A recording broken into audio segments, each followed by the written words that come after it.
మావాడు కదా ఏమన్నా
ఇక్కడ ఇసుకంతా అమ్ముకొని కోట్లు సంపాదించాను నేను అని చెప్పి వారి ప్రచారంలో చేశారు.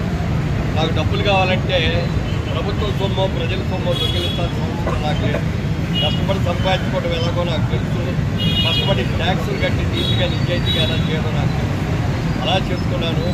అవసరమైన చోట ప్రభుత్వ డబ్బు లేకపోతే కూడా నా సొంత డబ్బుతోటి హెల్త్ క్యాంపులు చేసిన అనేక కార్యక్రమాల్లో నా సొంత డబ్బుతో ఖర్చు పెట్టాను తప్ప ఒక్క పైసా కూడా నేను చేయలేదు. మిగిలిన వాళ్ళు అదొకసారి గుర్తు చేసుకోవాలని చెప్పి మన ఎంపీ గారికి అది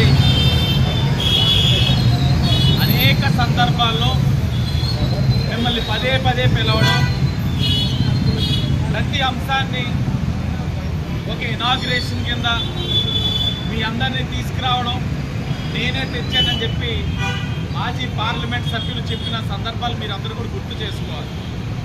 ఈరోజు మురళీమోహన్ గారు ఒక కార్యక్రమం రీచ్ ఇక్కడికి రావడం, గౌరవ ఎంపీ గారిని ఇలాగ ఈ ఫ్లైఓవర్ దగ్గరికి రావాలి, ఆ 2019లో ఆనాడు జరిగిన యాక్సిడెంట్స్ వల్ల అనేక మంది ప్రాణాలు కోల్పోతూ ఉంటే ఆయన ఇనిషియేట్ చేసి నితిన్ గడ్కరీ గారి దగ్గరికి వెళ్ళి ఈ ఫ్లైఓవర్ని శాంక్షన్ చేసుకొని రావడం జరిగింది. 2019లో ఆనాడున్న ఎంపీగా మురళీమోహన్ గారు, నితిన్ గడ్కరీ గారు శంకుస్థాపన చేయడం జరిగింది. దానిదే ఈ శిలాపథకం. తర్వాత కాంట్రాక్టర్స్ జాప్యం వల్ల కానివ్వండి, లేకపోతే అనేకమైన కారణాలు కానివ్వండి డిలే అవ్వడం అనేది వాస్తవం. డిలే అయిన తర్వాత దాన్ని మనం ఒక ఎంపీగా నెగ్గిన వ్యక్తిగా వైసీపీ పార్టీ నుంచి భర్తరం ఫాలో చేసాడంతే, జస్ట్ ఫాలోఅప్ చేశాడు. దాని గురించి అని చెప్పి మళ్ళా దానికోసం ఒక శిలాపథకం వేసుకుని దానికి కమెన్స్మెంట్, ఇందాక ఎంపీ గారు చెప్పినట్లు బహుశా భారతదేశంలో ఇలాంటి శిలాపథకం అయితే ఎవరు చూడం, భవిష్యత్తులో కూడా చూడబోం. మాకు కొన్ని సాంప్రదాయాలు ఉన్నాయి, మేము గౌరవిస్తాం. మీరు నిజంగా కానీ ఏదైనా ఒక అభివృద్ధి కార్యక్రమం చేస్తే దాన్ని మేము చేసామని చెప్పి ఆ యొక్క క్రెడిట్ తీసుకునే తత్వం మాది కాదు. మీరు నిజంగానే చేస్తే మేము గౌరవిస్తాం. కానీ ఇది గౌరవ మాజీ పార్లమెంట్ సభ్యులు మురళీమోహన్ గారు చేశారన్నప్పుడు కనీసం ఏనాడు కూడా నీకు గౌరవం లేకుండా ఆయన పేరును కూడా ఉచ్చరించకుండా నేనే చేశానని చెప్తా ఉన్నాను. ఇందాక మీడియా వారు మీరు అడుగుతా ఉన్నారు, ఆయనే చేశారు కదా అంటా ఉన్నారు. నిజంగా ఆయనే కానీ మంచి చేసి ఉంటే రాజమండ్రికి ఈరోజు 70,000 మెజార్టీతో ఓడిపోయేవారు.